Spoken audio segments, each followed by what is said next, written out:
새벽 5시에 눈을 뜬 윤명자는 아직 어두운 창밖을 보며 이불을 개고 부엌으로 향했습니다.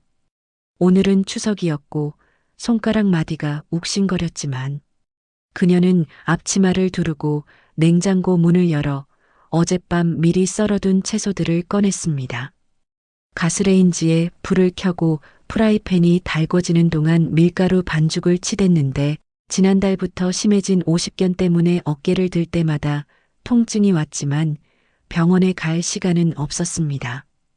명절 준비를 해야 했고 미용실 문도 닫을 수 없었습니다. 올해까지만.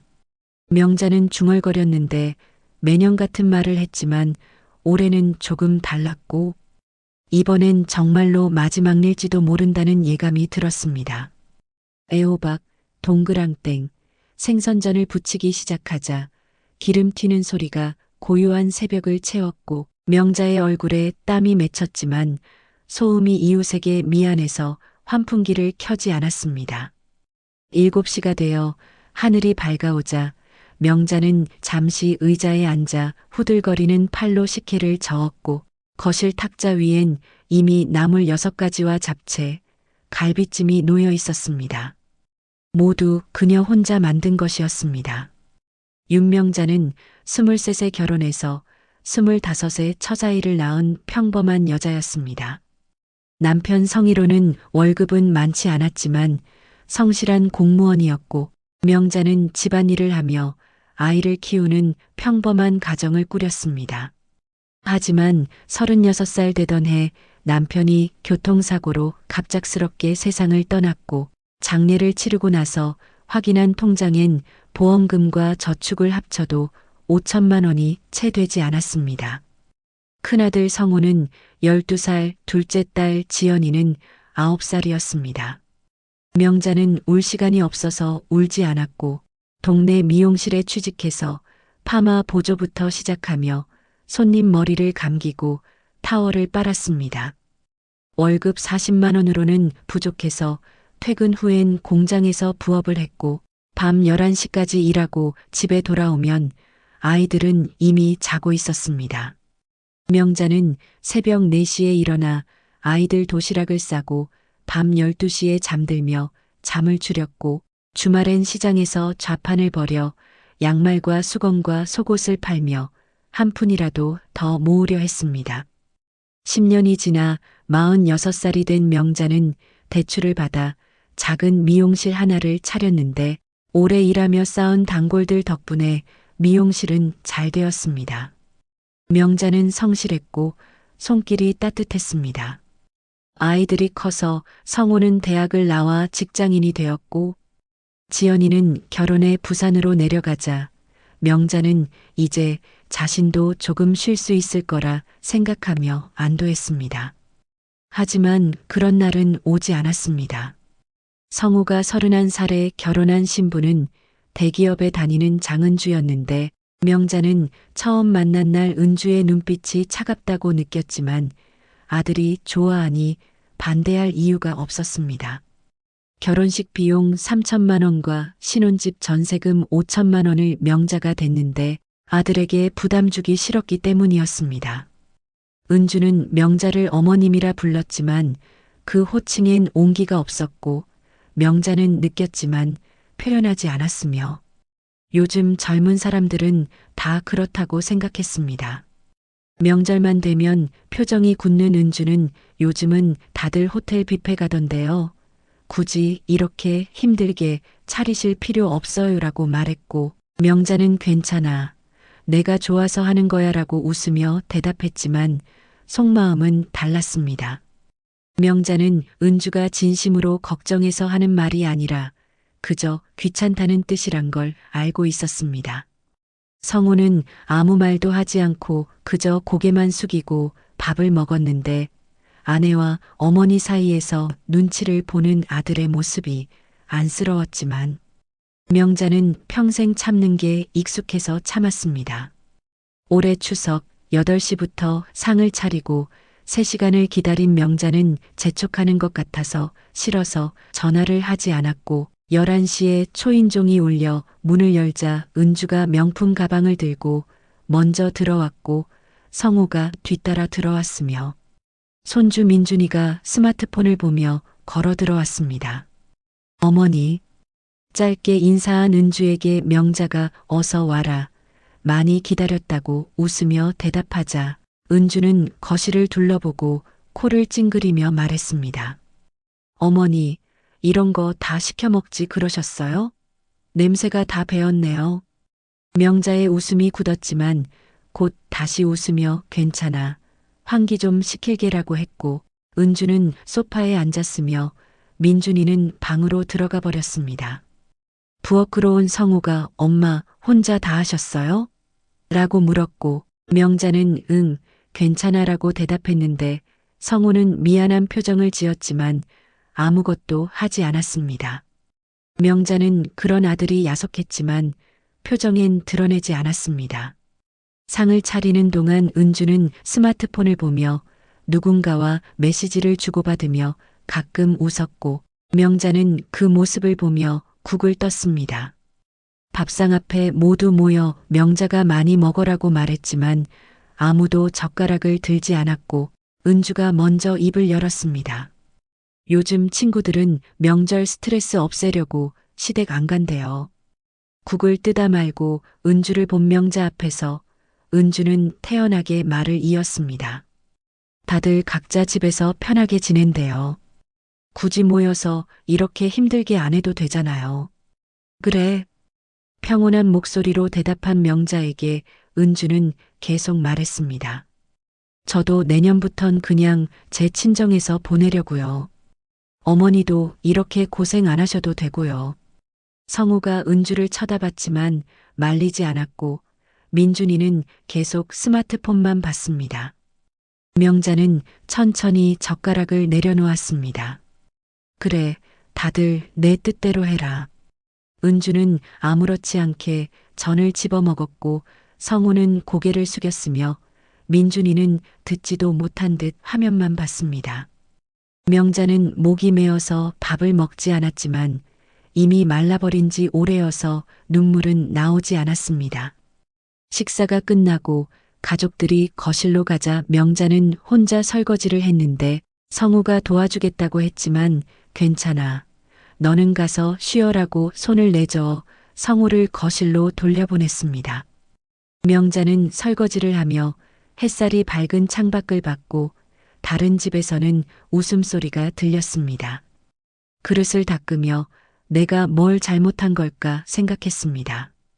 평생을 가족을 위해 살았고 남편이 죽고 나서도 아이들을 위해 손이 거칠어지고 허리가 휘어지도록 악착같이 일하며 아이들에게 좋은 것만 해주고 싶었는데 지금 그 아이들은 명자를 귀찮은 존재로 여기는 것 같았습니다. 설거지를 끝내고 수건으로 손을 닦으며 거울에 비친 자신의 얼굴을 본 명자는 주름이 깊고 머리카락이 희끗희끗한 70년을 산 얼굴을 보며 나는 이제 쓸모없는 사람인가 하는 생각이 들자 가슴이 먹먹했습니다. 오후 3시에 가족들이 떠날 때 은주는 어머니 수고하셨어요. 조심히 들어가세요라고 짧게 인사했고 성우는 명자의 손을 잡으며 엄마 건강하세요. 다음에 또 올게요라고 했으며 민준이는 인사도 없이 차에 탔습니다. 현관 앞에 서서 그들을 배웅한 명자는 차가 골목을 빠져나갈 때까지 손을 흔들었지만 아무도 뒤돌아보지 않았고 문을 닫자 집은 고요했습니다. 상 위엔 거의 손도 대지 않은 음식들이 그대로 남아 있었고 그 앞에 앉은 명자는 눈물이 날 것 같았지만 나오지 않았으며 그저 텅 빈 기분이었습니다. 마치 자신이 투명 인간이 된 것 같았습니다. 명자는 천천히 일어나 방으로 가서 오래된 서랍장을 열어 안에 있는 낡은 통장 5권을 꺼내 펼쳤고 15억 원이 넘는 금액이 적혀 있는 숫자들을 봤습니다. 명자는 미용실을 운영하며 평생 한 푼 두 푼 돈을 모았지만 아무에게도 아이들에게도 친척들에게도 말하지 않았는데 이유는 간단했습니다. 돈 때문에 사랑받고 싶지 않았고 돈이 아니라 사람으로 사랑받고 싶었습니다. 하지만 지금 명자는 사랑은 이미 없다는 것을 깨달았습니다. 명자는 통장을 다시 서랍에 넣고 거실로 나와 상위의 음식들을 바라보다가 천천히 정리하기 시작했는데 저는 용기에 담았고 나물은 냉장고에 넣었으며 갈비찜은 냉동실에 보관했습니다. 모든 것을 정리하고 나니 해가 지고 있었고 소파에 앉아 창밖을 본 명자는 붉은 저녁 노을이 아름다웠지만 마음은 차가웠습니다. 올해까지만. 이번엔 진심이었습니다. 명자는 눈을 감고 자신이 앞으로 무엇을 해야 할지, 어떻게 남은 인생을 살아야 할지 생각했습니다. 어둠 속에서 명자의 눈빛이 반짝였는데 그것은 체념도 분노도 아니라 결심이었습니다. 윤명자는 이제 자신을 위해 살겠다고, 자신의 가치를 아무도 인정하지 않는다면 스스로 증명하겠다고 결심했습니다. 추석날 밤 70살 여자의 새로운 인생이 시작되고 있었고 아무도 이 고요한 밤이 폭풍의 전야라는 것을 몰랐습니다. 추석이 지나고 이틀이 지났지만 명자의 냉장고엔 여전히 음식이 가득했고 아무도 전화를 하지 않았습니다.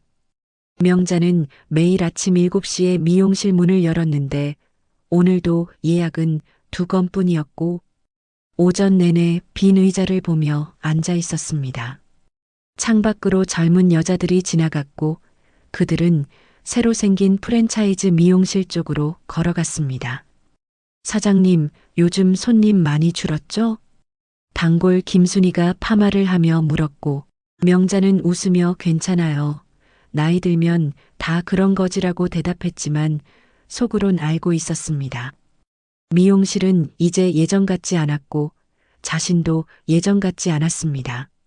오후 4시에 마지막 손님이 나가자 명자는 의자를 닫고 바닥을 쓸었으며 거울에 비친 자신의 모습을 봤는데 주름진 얼굴과 굽은 허리가 낯설게 느껴졌습니다. 나는 언제부터 이렇게 늙었을까? 명자는 불을 끄고 문을 잠갔으며 집으로 돌아가는 길에 슈퍼에 들러 우유 한 팩과 식빵 한 봉지를 샀습니다. 계산대 앞에서 젊은 아르바이트생이 할인카드 있으세요? 라고 물었고 명자는 고개를 저었습니다. 집에 도착하니 현관 앞에 택배 상자 하나가 놓여 있었는데 보낸 사람은 둘째 딸 지연이었습니다. 상자를 열자 건강식품이 들어 있었고 쪽지 한 장이 있었습니다. 엄마, 건강 챙기세요. 바빠서 못 올라가요. 마이너스 지연. 명자는 쪽지를 접어 서랍에 넣었고 건강식품은 찬장 깊숙이 밀어 넣었습니다. 저녁을 먹지 않고 거실에 앉아 TV를 켰지만 무슨 내용인지 들어오지 않았고 명자는 리모컨을 내려놓고 천장을 바라봤습니다. 추석날 은주가 한 말이 계속 떠올랐습니다. 다들 각자 집에서 편하게 지낸대요. 굳이 모여서 이렇게 힘들게 안 해도 되잖아요. 그 말은 명자에게 상처였지만 동시에 진실이기도 했는데 가족들은 정말로 명자를 짐으로 여기고 있었고 명자 자신도 그걸 느끼고 있었습니다. 내가 없으면 더 편할까? 그 생각이 들자 가슴이 답답했고 명자는 일어나 부엌으로 가서 물 한 잔을 마셨습니다. 싱크대 위에 놓인 접시들을 보며 명자는 생각했습니다. 평생 이 자리에서 밥을 하고 설거지를 했고 가족을 위해 살았는데 이제 남은 건 무엇인가? 명자는 방으로 들어가 불을 켰고 오래된 서랍장 앞에 섰습니다. 서랍장은 남편이 살아있을 때 샀던 것으로 40년이 넘은 가구였는데 손잡이가 헐거워서 열 때마다 삐걱거렸습니다. 명자는 천천히 맨 아래 서랍을 열었고 낡은 수건 아래에 숨겨둔 봉투를 꺼냈습니다. 봉투 안엔 통장 5건이 들어 있었고 명자는 하나씩 펼쳐보며 숫자를 확인했습니다. 첫 번째 통장 3억 2천만 원, 두 번째 통장 2억 8천만 원, 세 번째 통장 4억 5천만 원, 네 번째 통장 3억 1천만 원, 5번째 통장 1억 9천만 원. 합계 15억 5천만 원이었습니다. 명자는 통장을 내려다보며 깊은 한숨을 쉬었고 이 돈을 모으기까지의 세월이 떠올랐습니다. 남편이 세상을 떠난 뒤 명자는 미용실 보조로 일하며 한 달에 40만 원을 벌었고 밤에는 공장에서 부업을 해서 30만 원을 더 벌었습니다. 70만 원 중에서 월세와 생활비를 빼면 남는 건 10만 원 정도였고 그것을 고스란히 통장에 넣었습니다. 10년 동안 1,200만 원을 모았고 그 돈으로 작은 미용실을 차렸는데 처음엔 손님이 없어서 하루에 한두 명만 왔지만 명자는 포기하지 않았습니다. 새벽부터 밤까지 가게를 지켰고 손님 한 명 한 명을 정성껏 대했습니다. 5년이 지나자 단골이 생겼고 10년이 지나자 미용실은 안정됐으며 20년이 지나자 명자는 제법 돈을 모을 수 있었습니다. 매달 100만 원씩 저축했고 1년이면 1,200만 원이었으며 10년이면 1억 2천만 원이었습니다. 명자는 절대 낭비하지 않았고 외식도 하지 않았으며 옷도 사지 않았습니다. 오직 저축만 했고 통장의 숫자가 늘어가는 걸 보며 안도했습니다. 이 돈이 있으면 아이들이 어려울 때 도와줄 수 있어. 하지만 명자는 아이들에게 말하지 않았습니다. 말하지 않은 이유는 명확했습니다. 명자는 돈 때문에 사랑받고 싶지 않았고 자신이 가진 것이 아니라 자신이란 사람으로 사랑받고 싶었습니다. 아이들이 돈을 알면 태도가 달라질까봐 두려웠고 진짜 마음을 알 수 없을까봐 걱정됐습니다. 그래서 명자는 가난한 척했고 늘 절약하며 사는 척했으며 아이들에게 용돈을 줄 때도 이게 다야 미안하다고 말했습니다. 아이들은 어머니가 넉넉지 않다고 생각했고 그래서 가끔 용돈을 주거나 명절에 10만 원씩 드렸습니다. 명자는 그 돈을 받으며 미안했지만 한편으론 안심했습니다. 아이들이 나를 걱정하는구나. 나를 생각하는구나. 하지만 추석날 명자는 깨달았습니다. 아이들은 명자를 걱정하는 게 아니라 의무를 다하는 것뿐이었고 명자를 생각하는 게 아니라 체면을 지키는 것뿐이었습니다. 명자는 통장을 다시 봉투에 넣고 서랍에 넣으려다가 멈췄습니다. 왜 나는 이걸 숨겨야 했을까? 왜 나는 가난한 척을 해야 했을까? 답은 간단했습니다. 사랑받고 싶었기 때문이었습니다. 하지만 이제 명자는 알았습니다. 사랑은 이미 없었고 숨기거나 드러내거나 상관없었습니다. 명자는 봉투를 다시 꺼내 책상 위에 놓았고 통장들을 펼쳐 일렬로 늘어놓았습니다. 15억 5천만 원이 한눈에 보였습니다. 이 돈으로 무엇을 할까? 명자는 처음으로 그 질문을 스스로에게 던졌습니다. 지금까지는 아이들을 위해 모았고 아이들을 위해 아꼈으며 아이들을 위해 숨겼습니다. 하지만 이제는 달랐습니다. 이제는 나를 위해 쓸 수 있을까? 그 생각이 들자 죄책감이 밀려왔지만 동시에 해방감도 느껴졌습니다. 다음 날 아침 명자는 평소보다 일찍 일어나 미용실로 갔고 가게 문을 열어 청소를 시작했습니다. 빗을 정리하고 거울을 닦으며 명자는 생각했습니다. 이 가게를 40년 가까이 운영했고 이제 70살이 되었으며 언제까지 이 일을 할 수 있을까? 오전 10시 단골 손님 박영숙이 들어왔고 사장님 요즘 어디 아프세요? 안색이 안 좋아 보여요라고 물었습니다. 명자는 고개를 저으며 괜찮아요. 그냥 좀 피곤해서 그래요라고 대답했지만 거울 속 자신의 얼굴을 보니 영숙의 말이 맞았습니다. 안색이 어두웠고 눈가에 다크서클이 짙었으며 입술은 바짝 말라 있었습니다. 사장님도 이제 좀 쉬셔야 해요. 매일 이렇게 일만 하시면 몸 상해요. 영숙의 말에 명자는 웃으며 쉬면 뭐해요. 할 일도 없는데라고 했지만 속으론 생각했습니다.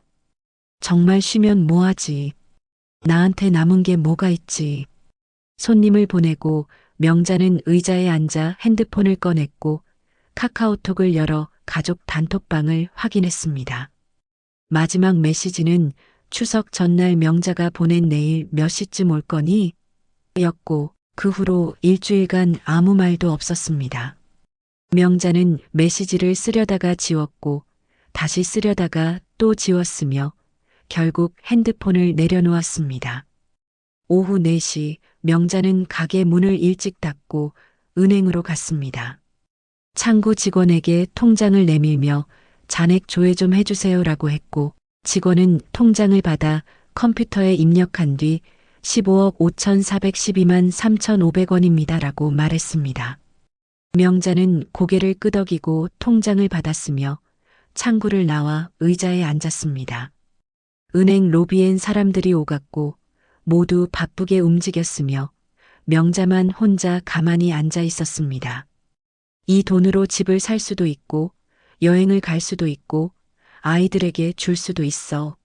하지만 명자는 무엇을 원하는지 알 수 없었습니다. 집은 이미 있었고 여행은 혼자 가기 싫었으며 아이들에게 주고 싶은 마음도 사라졌습니다. 명자는 일어나 은행을 나와 집으로 돌아가는 길에 부동산 사무소 앞을 지나쳤고 유리창에 붙은 매물 광고를 봤습니다. 이 지역 아파트 금매 12억. 명자는 멈춰서서 광고를 봤습니다. 자신이 사는 집과 비슷한 평수였고 가격도 비슷했습니다. 내 집을 팔면 12억 정도겠지. 그 생각이 들자 갑자기 머릿속이 복잡해졌습니다. 집에 돌아온 명자는 거실 소파에 앉아 집안을 둘러봤습니다. 이 집은 명자가 40년 전에 산 집으로 남편이 죽고 10년 뒤 미용실이 잘 되기 시작하면서 대출을 받아 샀던 집이었습니다. 처음엔 2억 원이었지만 지금은 12억까지 올랐고 명자는 그 사실을 알고 있었습니다. 아이들도 알고 있었습니다. 성우는 작년에 엄마 이 집 나중에 어떻게 할 거예요? 라고 물었고 명자는 당연히 너희들 주려고 하지라고 대답했습니다. 성우는 안심한 듯 웃으며 엄마는 여기서 계속 사세요. 우리는 괜찮아요라고 했지만 명자는 그 말이 진심인지 알 수 없었습니다. 이제 명자는 생각했습니다. 만약 내가 이 집을 팔면 어떻게 될까? 아이들은 뭐라고 할까? 상상만으로도 알 수 있었습니다. 성우는 당황할 것이고 은주는 화를 낼 것이며 지연이는 아무 말도 하지 않을 것입니다. 그들은 나를 걱정해서가 아니라 재산을 걱정해서 연락할 거야. 명자는 쓴웃음을 지었습니다. 밤이 깊어지고 명자는 잠들지 못한 채 천장을 바라봤습니다. 머릿속엔 여러 생각이 스쳤고 지난 70년의 삶이 주마등처럼 지나갔습니다. 남편과 처음 만난 날, 아이들을 낳던 날, 남편이 죽던 날, 혼자 아이들을 키우던 날, 미용실을 차리던 날, 아이들이 결혼하던 날. 모든 순간이 가족을 위한 것이었고 명자 자신을 위한 순간은 단 한 번도 없었습니다. 이제는 나를 위해 살아도 되지 않을까.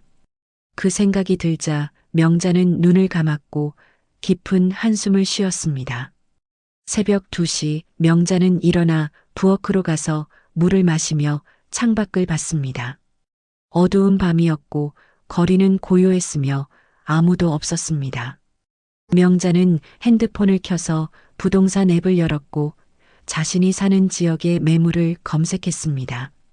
비슷한 집들이 12억에서 13억 사이에 거래되고 있었고 명자는 화면을 내려보며 생각했습니다. 만약 정말로 이 집을 팔면 명자는 계산기 앱을 열어 숫자를 입력했습니다. 집 12억 원, 통장 15억 원, 합계 27억 원. 27억 원이었습니다. 명자는 숫자를 바라보며 깊이 생각했고 이 돈으로 무엇을 할 수 있을지 상상했습니다. 다음 날 아침 명자는 결심한 듯 옷을 갈아입고 부동산 사무소로 갔습니다. 중개인은 명자를 보고 반갑게 맞았고 어르신, 무슨 일로 오셨어요? 라고 물었습니다. 명자는 잠시 망설이다가 말했습니다. 집을 팔고 싶은데요. 중개인은 놀란 표정을 지으며 어르신, 그 집, 40년 넘게 사신 집 아니에요? 갑자기 왜 파시려고요? 라고 물었고 명자는 조용히 대답했습니다. 이제 필요 없을 것 같아서요. 중개인은 고개를 갸우뚱했지만 더 묻지 않았고 일단 시세 조회부터 해볼게요. 요즘 이 동네 집값이 많이 올랐거든요라고 말하며 컴퓨터를 켰습니다. 명자는 의자에 앉아 조용히 기다렸고 창밖을 보며 생각했습니다. 내가 지금 뭘 하고 있는 거지? 이게 맞는 걸까? 하지만 멈추고 싶지 않았습니다. 이미 결심했고 돌아갈 수 없었습니다. 중개인이 말했습니다. 어르신, 이 집 지금 12억 5천에서 13억 사이로 나갈 것 같은데요. 금매로 내시면 12억에 빨리 나갈 수도 있고요. 명자는 고개를 끄덕이며 금매로 내주세요. 빨리 팔고 싶어요라고 말했고 중개인은 의아한 표정을 지었지만 알겠습니다. 서류 준비해 오세요라고 대답했습니다. 명자는 일어나 부동산을 나왔고 집으로 돌아가는 길에 핸드폰을 꺼내 가족 단톡방을 열었습니다. 손가락이 떨렸지만 명자는 메시지를 입력했습니다. 엄마 이번 주에 집 팔았다. 너희는 오지 않아도 된다. 메시지를 보내고 명자는 핸드폰을 주머니에 넣었고 하늘을 올려다봤습니다. 구름 한 점 없는 맑은 하늘이었고 바람이 불어 명자의 머리카락을 흔들었습니다. 명자는 깊이 숨을 들이쉬고 내쉬었으며 처음으로 자유로운 기분이 들었습니다. 지금부터 명자의 새로운 인생이 시작될 것이고 아무도 그 끝을 알 수 없었습니다. 메시지를 보낸 지 10분도 지나지 않아 명자의 핸드폰이 울렸습니다. 화면엔 큰아들 성호라는 이름이 떴고 명자는 핸드폰을 들고 한참을 바라보다가 통화 버튼을 눌렀습니다. 엄마. 성호의 목소리는 다급했고 숨이 찬 것처럼 들렸습니다. 무슨 말이에요? 집을 팔았다니? 명자는 조용히 대답했습니다. 응, 팔았어. 갑자기 왜요? 무슨 일 있어요? 별일 없어. 그냥 팔고 싶어서 팔았어. 전화기 너머로 성우가 당황하는 소리가 들렸고 뒤에서 은주의 목소리도 희미하게 들렸습니다. 어머니, 농담하시는 거죠? 그 집 40년 넘게 사신 집인데 갑자기 왜 파세요? 명자는 대답하지 않았고 성우는 말을 이었습니다. 엄마, 지금 어디 계세요? 제가 지금 갈게요. 얘기 좀 해요. 안 와도 돼. 할 얘기 없어. 엄마. 명자는 전화를 끊었고 핸드폰을 소파 위에 내려놓았습니다. 핸드폰이 계속 울렸지만 명자는 받지 않았고 진동이 소파를 흔들며 부르르 떨렸지만 그냥 바라만 봤습니다. 10여 분 후 진동이 멈췄고 카카오톡 알림이 10개 넘게 쌓였습니다. 큰아들 성우 엄마, 전화 좀 받아요. 큰아들 성우 무슨 일인지 얘기해요. 큰아들 성우 제가 뭘 잘못했어요? 큰며느리 은주 어머니, 왜 이러세요?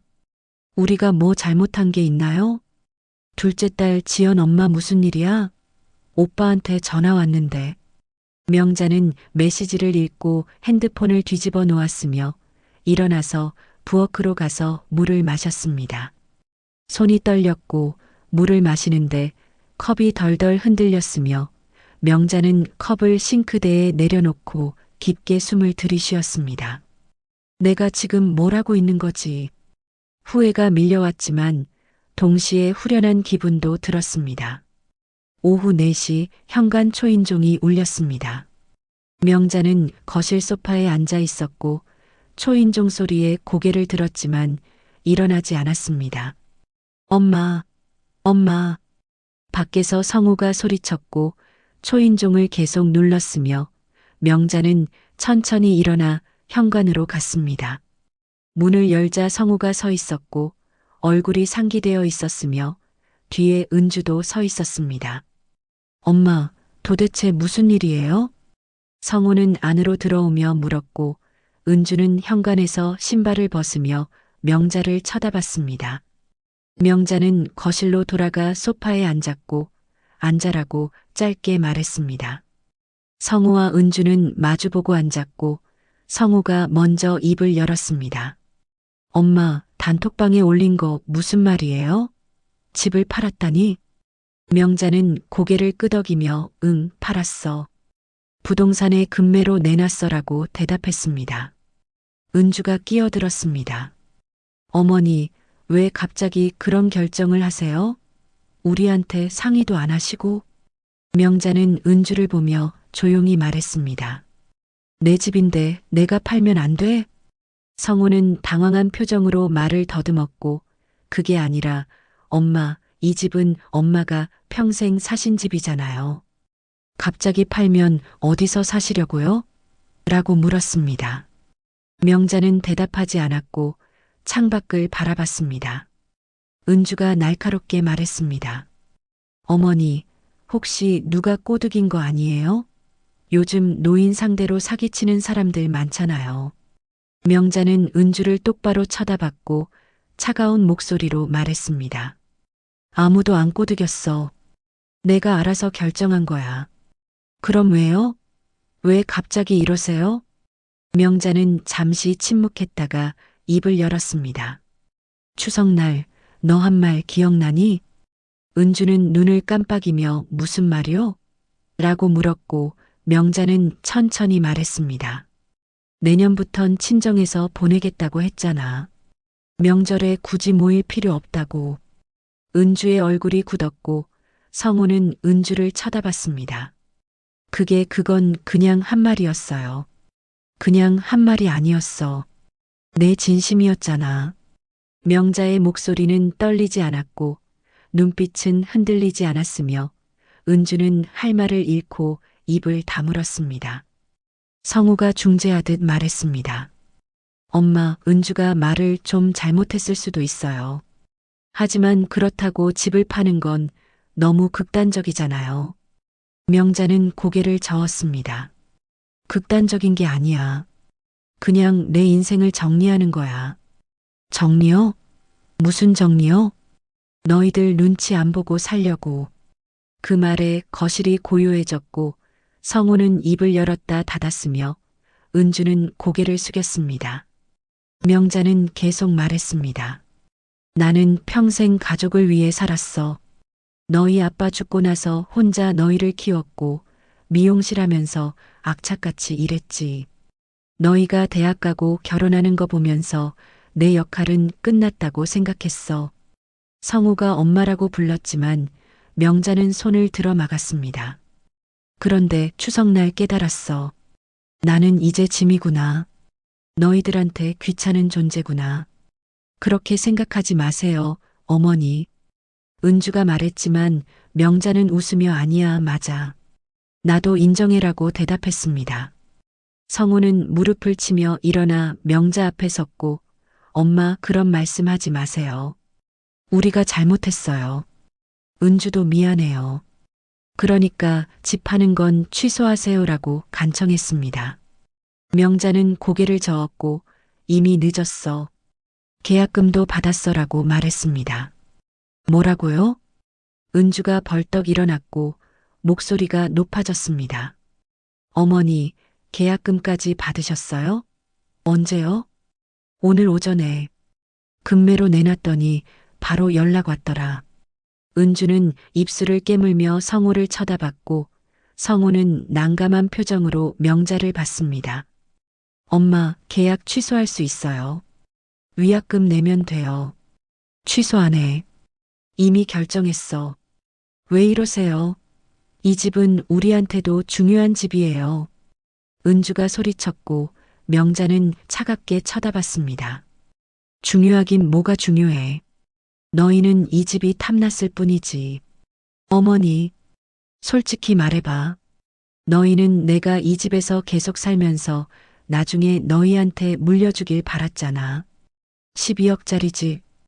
은주는 할 말이 없어 입을 다물었고 성우는 고개를 떨구었습니다. 명자는 일어나서 방으로 들어갔고 잠시 후 봉투를 들고 나왔습니다. 이거 받아. 봉투 안엔 현금 1,000만 원이 들어 있었고 성우는 봉투를 받으며 엄마, 이게 뭐예요? 라고 물었습니다. 계약금 일부야. 니들이 그동안 나한테 준 용돈이랑 명절 때 준 돈 합치면 1,000만 원쯤 될 거야. 그러니까 이제 우리 남남이야. 엄마, 무슨 소리예요? 남남은 무슨. 나는 이제 내 맘대로 살 거야. 너희 눈치 안 보고. 그러니까 너희도 너희 맘대로 살아. 명자는 돌아서서 부엌으로 갔고 성우와 은주는 서로를 바라봤습니다. 은주가 작은 목소리로 이거 진짜 어떡해요. 12억이에요. 12억이라고 속삭였고 성우는 조용히 해라고 타이르며 명자를 쫓아갔습니다. 엄마, 우리 잘못했어요. 진짜로 미안해요. 그러니까 제발 다시 생각해 주세요. 명자는 설거지를 하며 너희가 잘못한 게 아니야. 내가 깨달은 거지. 늦었지만이라고 말했습니다. 성우는 더 이상 할 말이 없어 거실로 돌아갔고 은주에게 일단 나가자라고 말했습니다. 두 사람이 나가고 집은 다시 고요해졌습니다. 명자는 소파에 앉아 텅 빈 거실을 바라봤고 가슴 한편이 아팠지만 후회는 없었습니다. 핸드폰이 다시 울렸고 이번엔 둘째 딸 지연이었습니다. 명자는 전화를 받았고 여보세요라고 말했습니다. 엄마, 오빠한테 들었어요. 집 팔았다고요? 응. 왜요? 무슨 일 있어요? 별일 없어. 그냥 팔고 싶어서. 지연은 잠시 침묵하다가 엄마 추석 때 제가 못 올라가서 서운하셨어요? 라고 물었습니다. 명자는 웃으며 아니야, 괜찮아라고 대답했지만 목소리는 떨렸습니다. 엄마, 미안해요. 제가 좀 더 자주 연락할게요. 그러니까 집은 팔지 마세요. 지연아, 너는 착하구나. 하지만 엄마 결정은 바뀌지 않아. 엄마, 괜찮아. 엄마는 잘 지낼 거야. 너도 부산에서 잘 살고. 명자는 전화를 끊었고 핸드폰을 꺼버렸습니다. 일주일이 지났습니다. 명자는 짐을 싸기 시작했고 40년간 모은 물건들을 하나씩 정리했습니다. 낡은 앨범을 펼쳤고 젊은 시절의 사진들이 나왔으며 남편과 함께 찍은 사진, 아이들 어렸을 때 사진, 가족여행 사진들이 있었습니다. 명자는 사진을 한 장 한 장 넘기며 그때를 떠올렸고 가슴이 먹먹했지만 눈물은 나지 않았습니다. 앨범을 상자에 넣고 테이프로 봉했으며 상자 위에 추억이라고 적었습니다. 거실 장롱을 열어 옷가지를 꺼냈고 대부분 기부하기로 했으며 몇 벌만 남겼습니다. 부엌 찬장을 정리하며 남편이 쓰던 밥그릇을 발견했고 명자는 그릇을 들고 한참을 바라봤습니다. 여보, 내가 이제 뭘 하려는 건지 당신도 모르겠지. 명자는 혼잣말을 하고 그릇을 상자에 넣었습니다. 계약일이 다가왔고 명자는 부동산 사무소에서 매수자를 만났습니다. 매수자는 40대 부부였고 남편은 정장을 입고 있었으며 아내는 임신한 배를 쓰다듬고 있었습니다. 어르신, 집 잘 쓸게요. 저희 첫 아이인데 좋은 집에서 키우고 싶었어요. 아내가 밝게 웃으며 말했고 명자는 고개를 끄덕이며 그래요. 좋은 일이네요 라고 대답했습니다. 계약서에 도장을 찍고 잔금 11억 5천만 원이 명자의 통장으로 들어왔으며 명자는 통장 사본을 받아 가방에 넣었습니다. 한 달 안에 집 비워주시면 돼요. 중개인이 말했고 명자는 알겠습니다라고 대답했습니다. 부동산을 나와 집으로 돌아가는 길에 명자는 멈춰섰고 뒤돌아 자신이 40년 산 동네를 바라봤습니다. 골목길은 좁았고 담벼락엔 이끼가 끼어 있었으며 오래된 나무들이 그늘을 만들고 있었습니다. 이제 안녕이구나. 명자는 깊이 숨을 쉬고 다시 걸었습니다. 집에 도착하니 현관 앞에 성우가 서 있었습니다. 엄마. 성우는 지친 얼굴로 명자를 봤고 명자는 문을 열며 들어와라고 말했습니다. 거실로 들어온 성우는 짐 상자들을 보고 놀랐고 엄마, 벌써 짐을 싸세요? 라고 물었습니다. 응, 한 달 안에 나가야 하니까. 어디로 가실 건데요? 아직 안 정했어. 성우는 난감한 표정으로 앉았고 한참을 말없이 있다가 입을 열었습니다. 엄마, 우리 집으로 오세요. 명자는 고개를 저었습니다. 아니야, 괜찮아. 은주도 괜찮대요. 우리 집 방 하나 비워드릴게요. 성우야. 명자는 아들을 똑바로 쳐다봤습니다. 너희 집에 가면 나는 더 눈치 보고 살 거야. 그러고 싶지 않아. 엄마, 나는 이제 혼자 살고 싶어. 아무한테도 짐 안 되고 싶어. 성우는 고개를 떨구었고 어깨가 떨렸으며 울고 있는 것 같았습니다. 명자는 아들의 머리를 쓰다듬으며 너는 착한 아이야. 엄마가 미안해라고 말했습니다. 성우가 떠나고 명자는 혼자 남았습니다. 밤이 되자 집은 더욱 고요해졌고 명자는 방 한가운데 앉아 통장들을 다시 꺼내 펼쳤습니다. 집 매매 대금 11억 5천만 원, 기존 저축 15억 5천만 원, 합계 27억 원이었습니다. 27억. 명자는 숫자를 중얼거렸고 손가락으로 통장을 쓰다듬었습니다. 이 돈으로 뭘 하지? 여행을 갈까? 좋은 집을 살까? 아이들에게 나눠줄까? 여러 생각이 스쳤지만 마음에 드는 게 없었습니다. 명자는 핸드폰을 켜서 검색창에 노인 복지를 입력했고 여러 기사들이 나왔습니다. 독거노인 증가, 빈곤층 노인 자살률 최고. 명자는 기사를 읽으며 생각했습니다. 나는 돈이 있지만 돈이 없는 노인들은 어떻게 살까? 그 생각이 들자 가슴이 아팠고 명자는 핸드폰을 내려놓고 창밖을 봤습니다. 달이 밝았고 별이 빛났으며 명자의 눈빛이 반짝였습니다. 그녀는 무언가를 결심한 듯 고개를 끄덕였고 노트를 꺼내 펜으로 글씨를 쓰기 시작했습니다. 다음 날 아침 명자는 법무법인을 찾아갔습니다. 변호사는 명자를 맞으며 어떻게 오셨습니까? 라고 물었고 명자는 가방에서 서류를 꺼내 건넸습니다.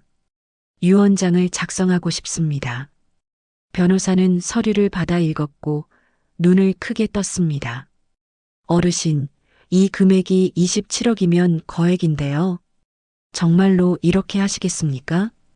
명자는 조용히 고개를 끄덕였습니다. 네, 확실합니다. 변호사는 한참을 명자를 바라보다가 알겠습니다. 절차를 진행하겠습니다라고 말했고 명자는 서류에 서명을 시작했습니다. 유언장에는 명자의 결심이 담겨 있었고 그것은 아무도 예상하지 못한 내용이었습니다. 법무법인을 나온 명자는 하늘을 올려다봤고 구름이 천천히 움직이는 걸 봤습니다. 이제 시작이야. 명자의 새로운 인생이 본격적으로 시작되고 있었고 앞으로 무슨 일이 벌어질지 아무도 알 수 없었습니다. 한 달 후 명자는 새로운 곳으로 이사했습니다. 작은 원룸이었고 역 근처 오래된 건물 3층이었으며 방 하나와 작은 부엌, 화장실로 이루어진 공간이었지만 명자에게는 충분했습니다. 짐을 풀고 창문을 열자 바람이 들어왔고 명자는 빈 방 한가운데 서서 깊게 숨을 쉬었습니다. 이제 새로운 시작이야. 명자는 미용실도 정리했고 단골들에게 하나씩 전화를 걸어 그동안 고마웠습니다. 이제 은퇴하려고요라고 말했으며 손님들은 아쉬워했지만 명자의 결정을 존중했습니다. 미용실을 함께 운영하던 직원 김미숙에게는 따로 만나자고 했고, 미숙은 사장님 무슨 일이세요? 라고 걱정스럽게 물었지만 명자는 좋은 얘기가 있어 곧 만나라고만 대답했습니다. 명자는 이제 홀가분했고 아무것도 걱정할 것이 없었으며 매일 아침 산책을 하며 동네를 둘러보고 오후엔 도서관에서 책을 읽었습니다. 가족들은 명자의 연락처를 알고 있었지만 찾아오지 않았고 명자도 먼저 연락하지 않았습니다. 단톡방은 조용했고 가끔 지연이가 엄마 잘 지내세요? 라고 메시지를 보냈지만 명자는 간단하게 응이라고만 답했습니다. 성우는 일주일에 한 번씩 전화를 걸었고 엄마 괜찮으세요? 필요한 거 없어요? 라고 물었지만 명자는 괜찮아, 잘 지내라고 짧게 대답하고 전화를 끊었습니다. 은주는 연락이 없었고 명자는 그게 더 편했습니다. 어느 날 명자는 노인복지관을 방문했고 안내데스크에서 어떻게 오셨어요?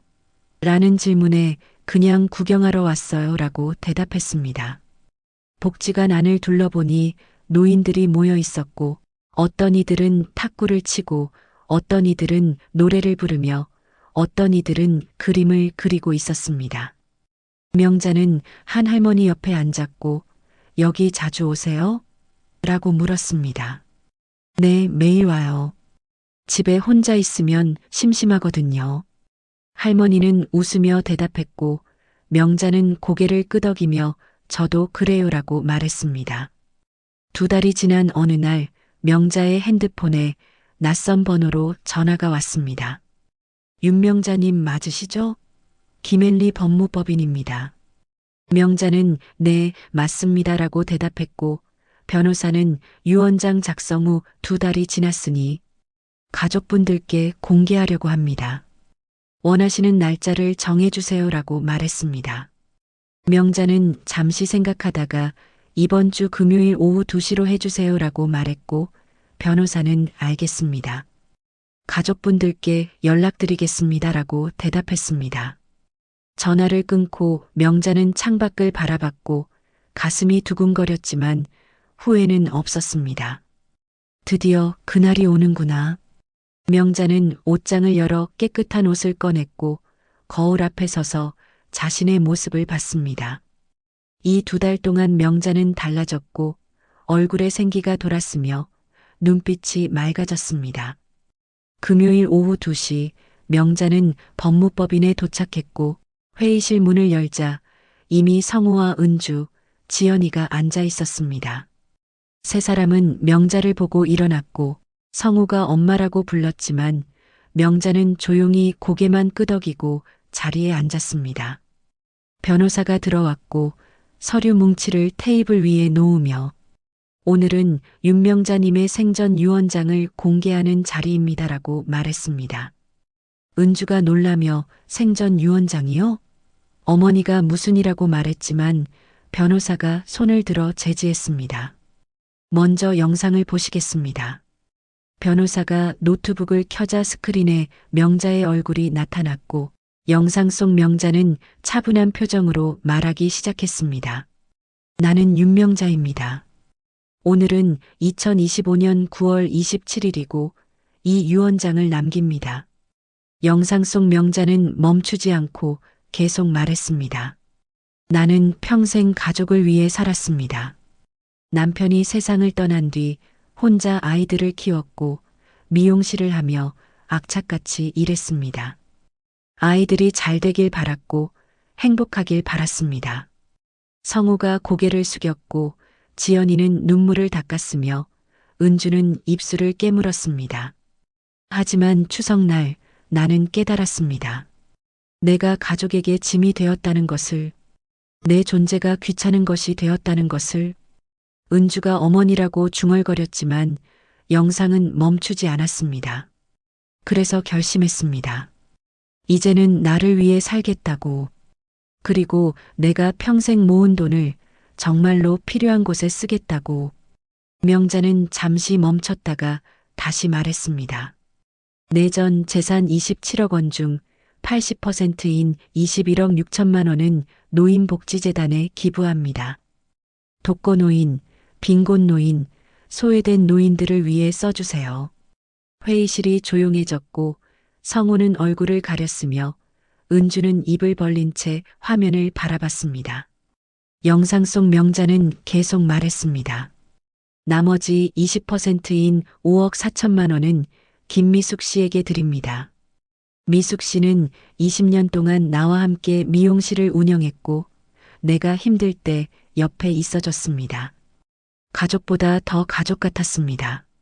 지연이가 눈물을 흘렸고 성우는 고개를 들지 못했으며 은주는 창백한 얼굴로 명자를 쳐다봤습니다.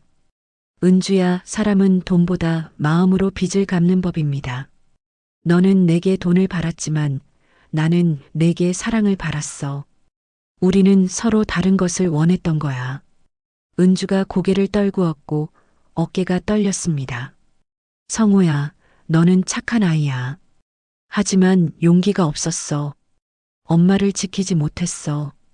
그게 내 잘못은 아니야. 하지만 이제는 내 가족을 지켜라. 제대로 지켜라. 성우가 엄마 죄송해요라고 울먹였지만 영상은 끝나지 않았습니다. 지연아, 너는 멀리 있어서 몰랐을 거야. 괜찮아. 엄마는 이해해. 내 인생 잘 살아. 행복해라. 지연이가 손으로 얼굴을 가렸고 흐느끼는 소리가 들렸습니다. 영상이 끝나고 회의실은 침묵에 잠겼습니다. 변호사가 서류를 꺼내 테이블 위에 놓으며 유 원장은 법적으로 유효합니다. 윤명자님의 의사는 명확하고 이의를 제기할 수 없습니다라고 말했습니다. 은주가 벌떡 일어나며 이건 말도 안 돼요.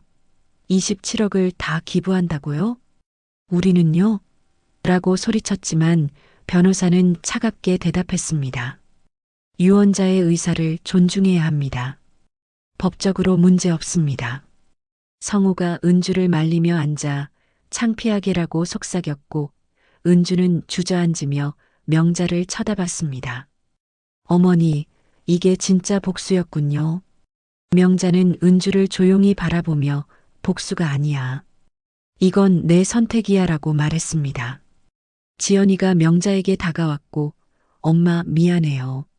제가 잘못했어요 라고 울먹이며 말했지만 명자는 지연의 손을 잡으며 너는 잘못한 게 없어. 그냥 엄마가 결정한 거야 라고 대답했습니다. 회의가 끝나고 사람들이 하나씩 나갔고 명자는 회의실에 혼자 남아 창밖을 바라봤습니다. 성우가 다시 들어왔고 명자 앞에 섰습니다. 엄마, 정말 이렇게 하실 거예요? 명자는 고개를 끄덕였습니다. 이미 결정했어. 엄마는 우리가 미웠어요? 명자는 잠시 생각하다가 대답했습니다. 미운 게 아니야. 그냥 실망했어. 그리고 이제는 놓았어. 성우가 눈물을 흘렸고 엄마, 제가 잘못했어요. 진짜로 미안해요라고 말했지만 명자는 성우의 어깨를 두드리며 이제 너도 내 인생 살아.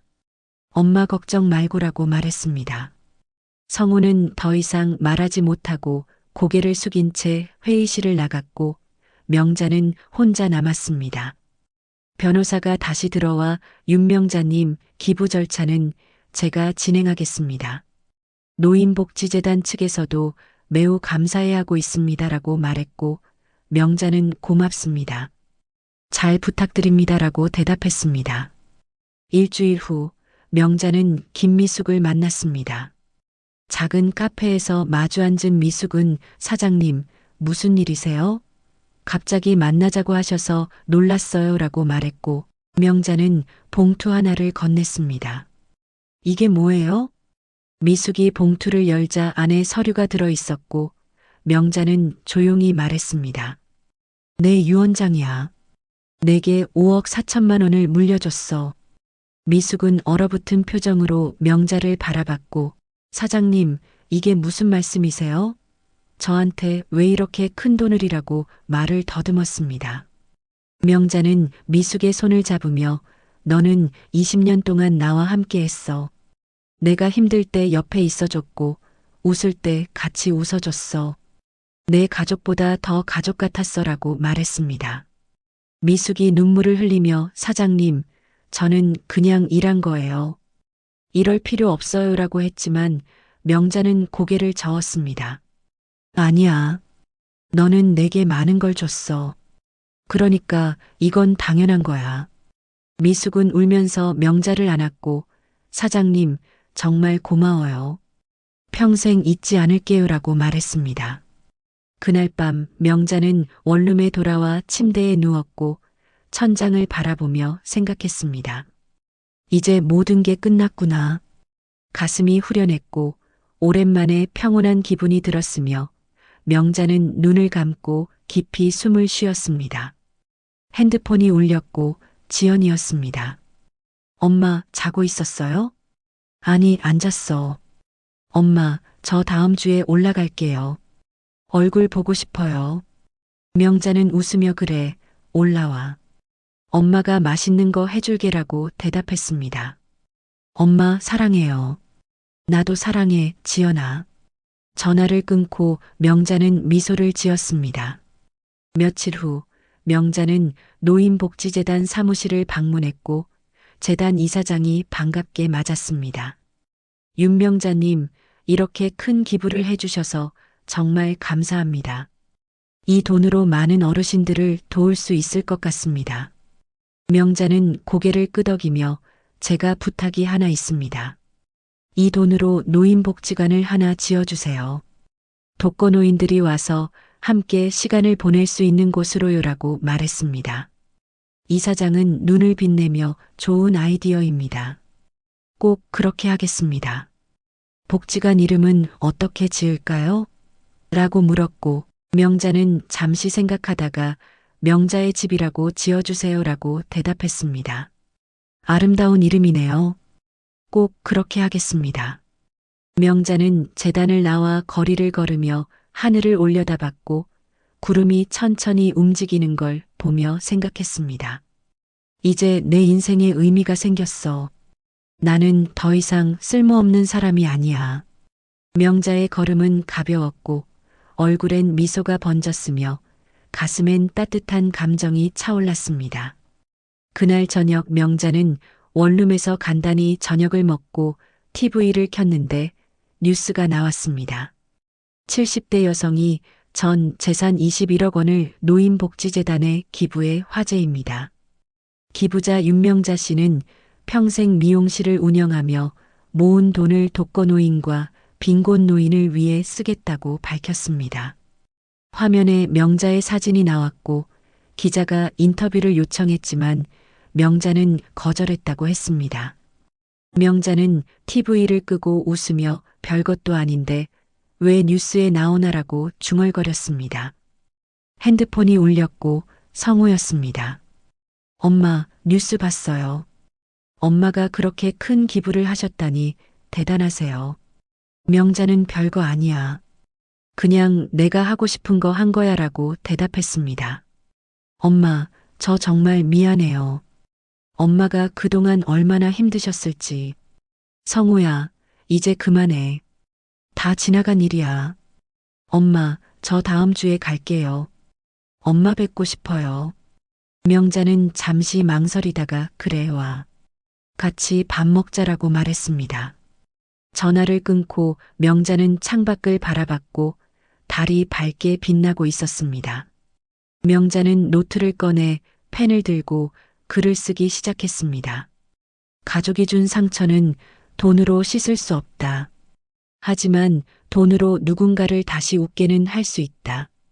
명자는 글을 쓰고 나서 노트를 덮었고 침대에 누워 눈을 감았습니다. 오랜만에 편안한 잠이 찾아왔고 명자는 꿈을 꿨습니다. 꿈속에서 명자는 젊었고 남편과 함께 걸으며 웃고 있었으며 아이들이 어려서 손을 잡고 뛰어다녔습니다. 행복한 꿈이었습니다. 명자는 꿈속에서도 웃고 있었고 그 웃음은 현실로 이어졌습니다. 다음 날 아침 명자는 상쾌하게 일어났고 창문을 열어 바람을 맞았으며 새로운 하루가 시작되고 있었습니다. 명자의 인생은 이제 새로운 장을 열고 있었고 그 장은 희망으로 가득했습니다. 1년이 흘렀습니다. 명자는 71세가 되었고 원룸에서 규칙적인 생활을 했으며 매일 아침 산책을 하고 오후엔 복지관에서 봉사활동을 했습니다. 노인복지재단은 명자의 기부금으로 새로운 복지관을 지었고 명자의 집이라는 이름을 붙였으며 개관을 앞두고 있었습니다. 명자는 복지관 건축 과정을 지켜봤고 공사장을 방문해 인부들에게 음료수를 돌리며 수고하십니다라고 인사했으며 설계도를 보며 여기에 의자를 더 놓으면 좋겠어요라고 의견을 냈습니다. 재단 이사장은 명자를 명예관장으로 임명했고 윤명자님 개관식에 꼭 참석해 주셔야 합니다라고 말했지만 명자는 저는 뒤에서 조용히 있을게요. 주인공은 어르신들이니까요라고 대답했습니다. 가족들과의 관계는 조금씩 회복되고 있었고 성우는 한 달에 한 번씩 명자를 찾아왔으며 지연이는 부산에서 전화를 자주 했습니다. 은주는 여전히 어색했지만 명절 때마다 짧은 메시지를 보냈고 어머니 건강하세요라는 한 줄이 전부였지만 명자는 그것만으로도 충분했습니다. 추석이 다가왔습니다. 명자는 복지관 개관식 준비를 도우며 바쁜 나날을 보냈고 노인들을 위한 프로그램을 기획하며 이분들이 정말 원하는 게 뭘까라고 고민했습니다. 어느 날 명자는 복지관 로비에 앉아 벽을 바라봤고 그곳엔 큰 글씨로 문구가 새겨져 있었습니다. 가족이 준 상처는 돈으로 씻을 수 없다. 하지만 돈으로 누군가를 다시 웃게는 할 수 있다. 명자가 쓴 글이었고 재단에서 명자의 허락을 받아 새긴 것이었으며 명자는 그 글을 보며 지난 1년을 떠올렸습니다. 나는 잘한 걸까? 여전히 가끔 의문이 들었지만 복지관을 찾는 노인들의 밝은 얼굴을 보면 답을 알 수 있었습니다. 관장님, 여기 정말 좋아요. 집에 혼자 있으면 외로운데 여기 오면 친구들도 만나고 밥도 같이 먹고 한 할머니가 명자에게 말했고 명자는 그 손을 잡으며 자주 오세요. 여긴 할머니 집이에요라고 대답했습니다. 추석 이틀 전 명자의 핸드폰에 성호에게서 전화가 왔습니다. 엄마, 이번 추석에 뵙고 싶은데 괜찮을까요? 명자는 잠시 망설이다가 그래, 와라고 대답했습니다. 혼자 갈게요. 은주랑 민준이는 은주 친정에 간대요. 그래도 돼. 내가 오는 것만으로도 고마워. 전화를 끊고 명자는 가슴이 뛰는 걸 느꼈고 아들을 만날 생각에 기대되면서도 두려웠습니다. 다음 날 지연이에게서도 연락이 왔고 엄마, 저도 올라갈게요. 오빠랑 같이 갈게요라고 말했으며 명자는 그래, 둘이 같이 와. 엄마가 음식 준비할게라고 대답했습니다. 명자는 시장에 가서 장을 봤고 아이들이 좋아하는 재료들을 샀으며 원룸 작은 부엌에서 음식을 준비하기 시작했습니다. 예전처럼 많이 만들지는 않았고 간단하게 전 몇 가지와 나물, 갈비찜을 준비했으며 송편은 떡집에서 샀습니다. 이제는 무리하지 않아도 돼. 내가 할 수 있는 만큼만 하면 돼. 명자는 웃으며 음식을 만들었고 1년 전과는 다른 마음이었습니다. 추석 당일 오전 11시에 초인종이 울렸습니다. 문을 열자 성우와 지연이가 서 있었고 두 사람은 웃으며 엄마라고 불렀으며 명자는 두 아이를 안으며 잘 왔다라고 말했습니다. 원룸은 좁았지만 아늑했고 성우는 주위를 둘러보며 엄마, 여기서 잘 지내세요? 라고 물었으며 명자는 고개를 끄덕이며 응, 혼자 살기엔 딱 좋아라고 대답했습니다. 지연이는 부엌으로 가서 음식을 보며 엄마, 제가 도와드릴게요라고 말했고 명자는 괜찮아. 너는 앉아 있어. 거의 다 됐어라고 손을 내저었습니다. 세 사람은 작은 식탁에 둘러앉았고 명자가 준비한 음식이 놓였으며 성우는 엄마 이거 다 언제 준비하셨어요? 라고 감탄하며 물었습니다.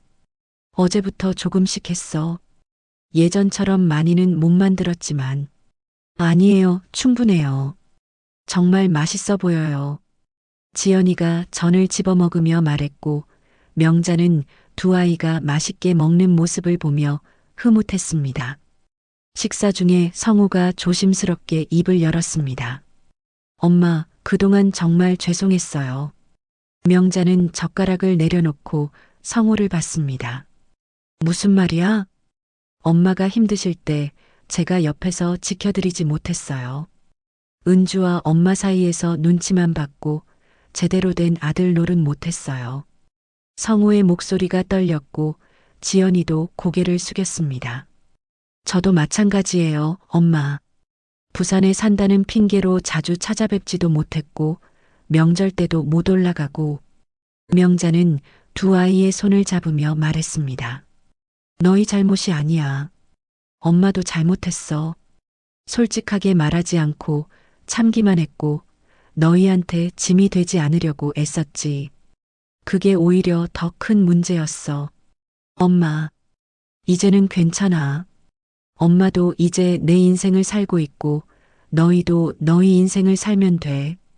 그게 맞는 거야. 성우가 눈물을 닦으며 엄마, 저 은주랑 많이 얘기했어요. 은주도 많이 반성하고 있어요. 어머니한테 너무 심했다고 자기가 잘못했다고라고 말했습니다.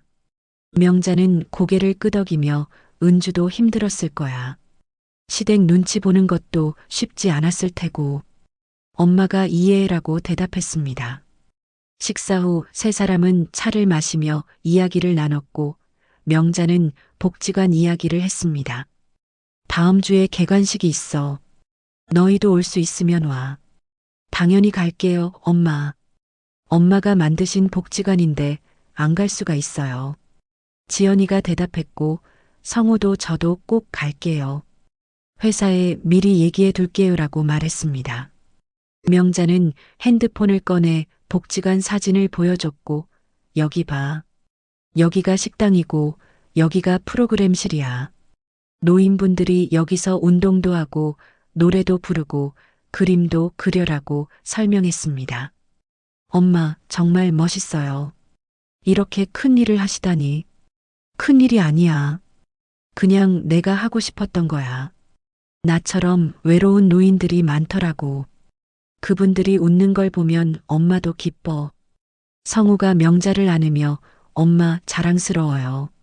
정말 존경해요라고 말했고 명자는 아들의 등을 토닥이며 고맙다. 우리 아들이라고 속삭였습니다.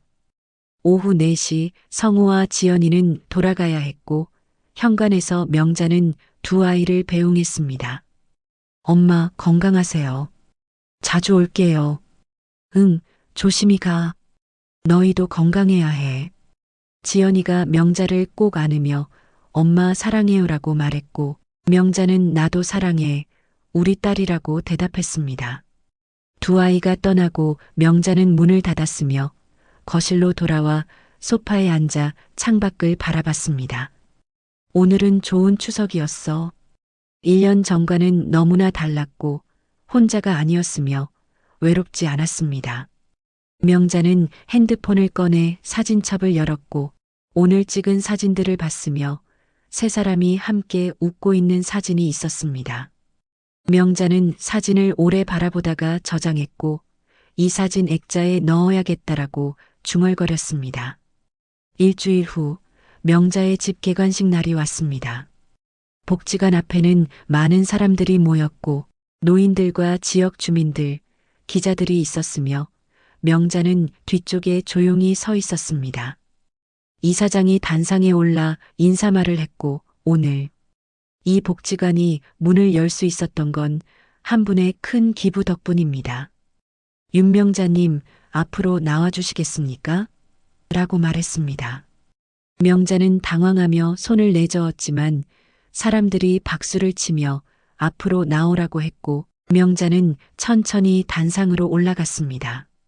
마이크 앞에 선 명자는 한참을 침묵하다가 입을 열었습니다. 저는 평범한 사람입니다. 특별한 것도 없고 대단한 것도 없어요.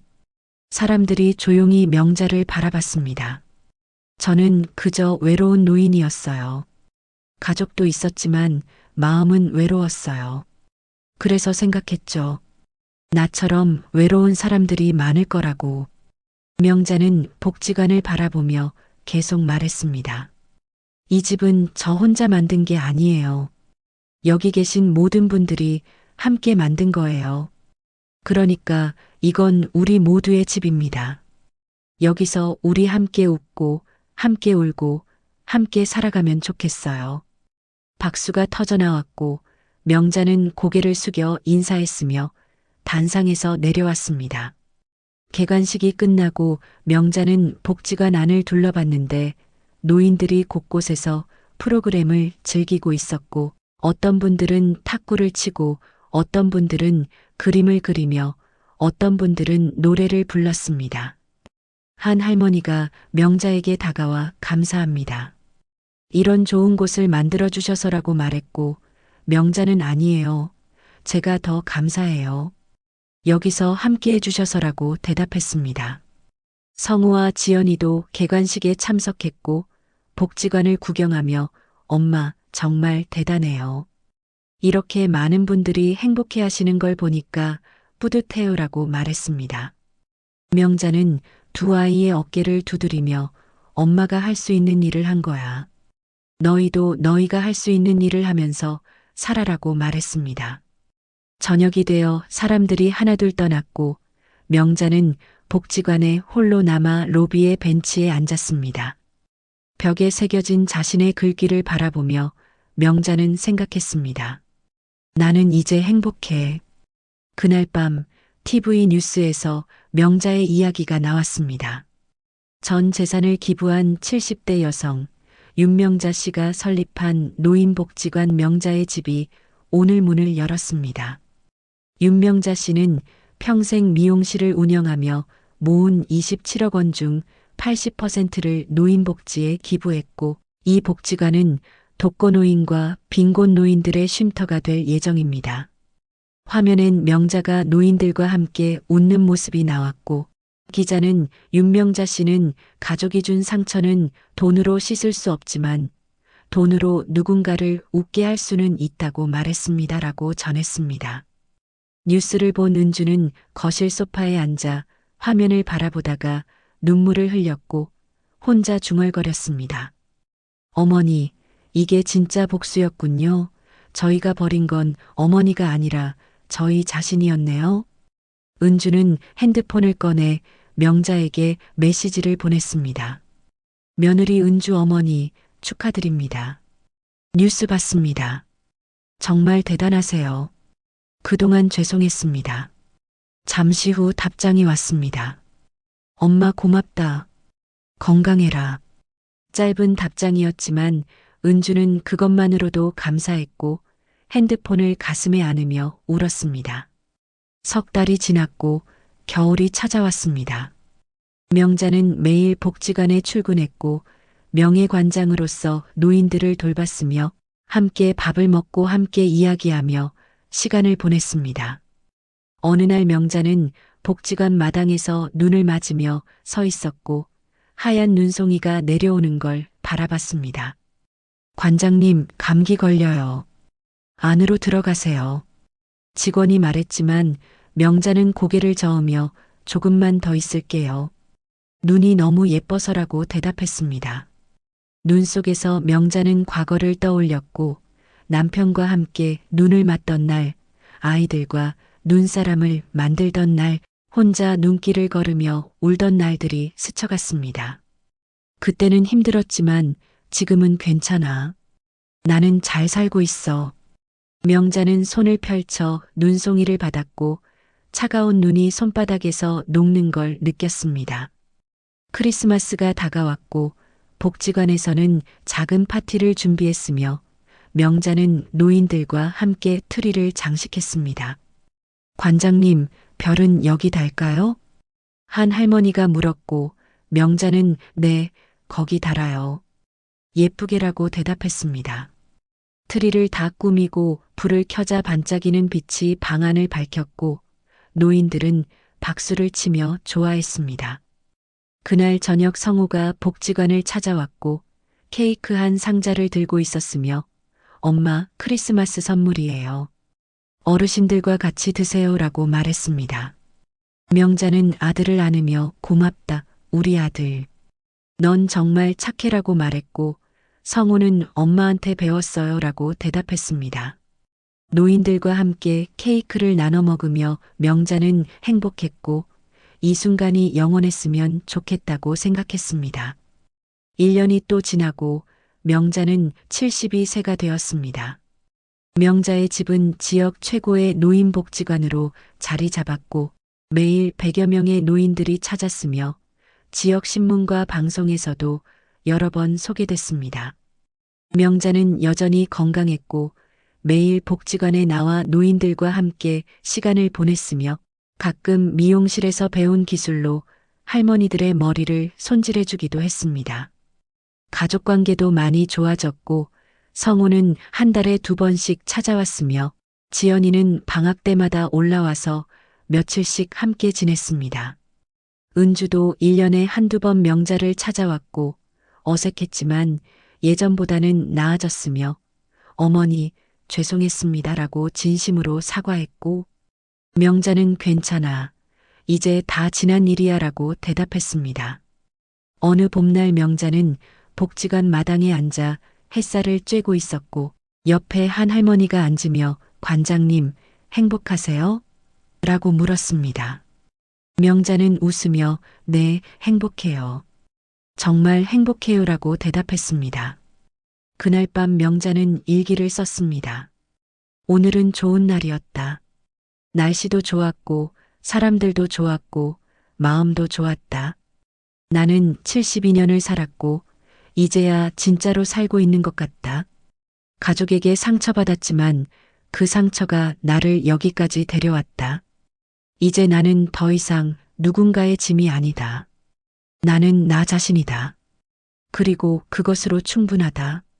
명자는 일기를 덮고 침대에 누웠으며 창밖으로 별이 빛나고 있었습니다. 남편, 당신도 하늘에서 보고 있죠? 나 잘 살고 있어요. 걱정 마세요. 명자는 눈을 감았고 평온한 잠에 빠져들었습니다. 꿈속에서 명자는 복지관 마당에 서 있었고 많은 노인들이 웃으며 걸어왔으며 명자도 함께 웃고 있었습니다. 행복한 꿈이었습니다. 명자의 이야기는 여기서 끝이 아닙니다. 그녀는 지금도 명자의 집에서 노인들과 함께 살아가고 있고 매일 새로운 이야기를 만들어가고 있으며 외로운 노인들에게 희망을 주고 있습니다. 그녀의 복수는 분노가 아니라 사랑이었고 그녀가 버린 건 가족이 아니라 상처였으며 그녀가 얻은 건 돈이 아니라 존엄이었습니다.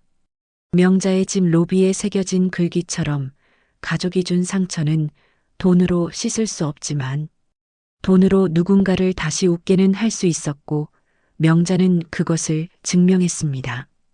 오늘도 명자는 복지관 문을 열고 노인들을 맞이하며 미소 짓고 그 미소는 그 어느 때보다 밝고 진심이며 그 미소 속에는 72년의 삶이 담겨 있습니다. 명자의 마지막 추석은 고독했지만 자유로웠고 그 자유는 새로운 시작이었으며 그 시작은 지금도 계속되고 있습니다.